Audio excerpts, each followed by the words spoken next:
Hola, les doy la bienvenida a esta clase en la que vamos a realizar un repaso de todo lo que vimos anteriormente. Pero para que sea más divertido les propongo hacerlo mediante un juego que ustedes conocen muy bien.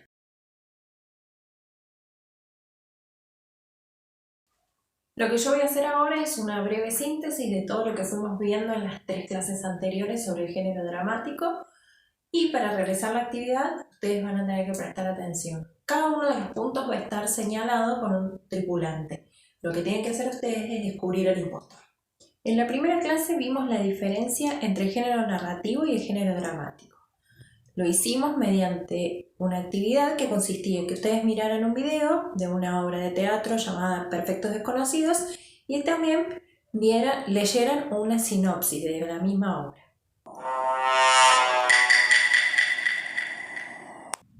Diferencia entre género narrativo y género dramático. La principal diferencia entre el modo narrativo y el modo dramático es la manera en la que accedemos a la historia. En el modo dramático, el discurso de los personajes es libre, se presenta directamente al lector. En el modo dramático siempre hay varios personajes protagonistas. Lo central en el género narrativo es la mediación que hay entre los lectores y la historia. ¿Pueden identificar al impostor? En la segunda clase habían realizado la lista de los personajes de la obra dramática ¿Quién? Yo de Dalmiro Sáenz. Después identificamos los componentes textuales de la obra dramática y finalmente caracterizamos los tipos de acotaciones que podíamos encontrar en todas las obras dramáticas.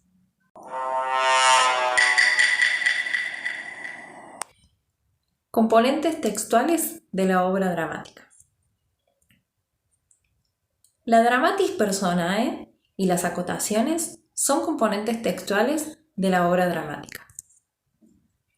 La dramatis personae es la lista de los personajes de la obra y la encontramos al principio de la misma. Las acotaciones nos indican todo aquello que en la obra no es diálogo. Por ejemplo, la música que se escucha de fondo.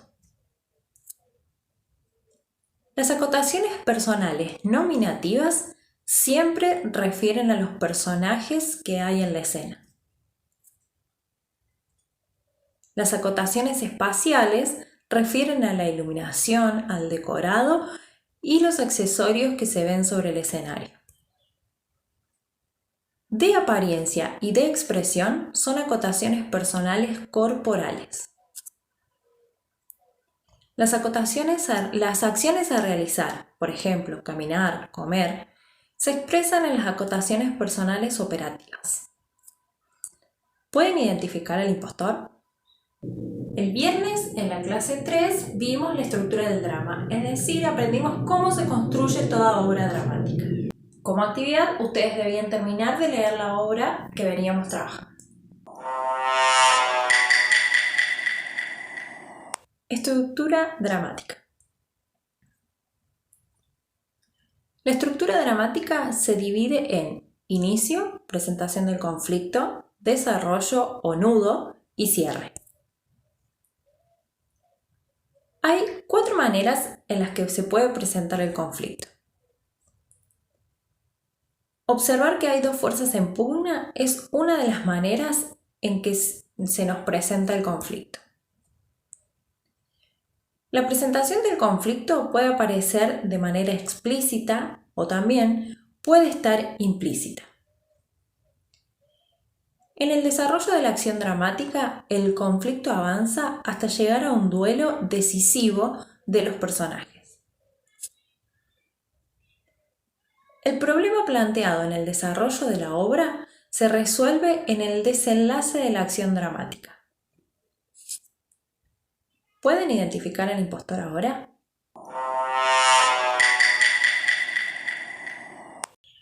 Personajes de ¿Quién? Yo de Dalmiro Sáenz. Profesor, Felipe. Defensor, censor. Estanciero, comisario. fiscal, Lulu.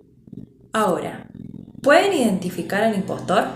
Para dar como completada la tarea, deben enviarme un archivo en el que expliciten cuál es el impostor en cada punto. Por ejemplo, en el punto 1 el impostor es el amarillo. ¿Por qué? Y explicar por qué. Bueno, eso es todo. Damos por finalizadas estas clases que compartimos juntos. Me hubiese gustado mucho conocerlos y compartir el aula con ustedes, pero estas circunstancias no lo permitieron. De todas maneras, disfruté mucho de hacer estas clases. Espero que a ustedes les hayan servido y les hayan gustado. Lo único que me queda por decirles es que no aflojen, que sigan estudiando y que espero que pronto puedan encontrarse en la escuela con sus compañeros y sus profes.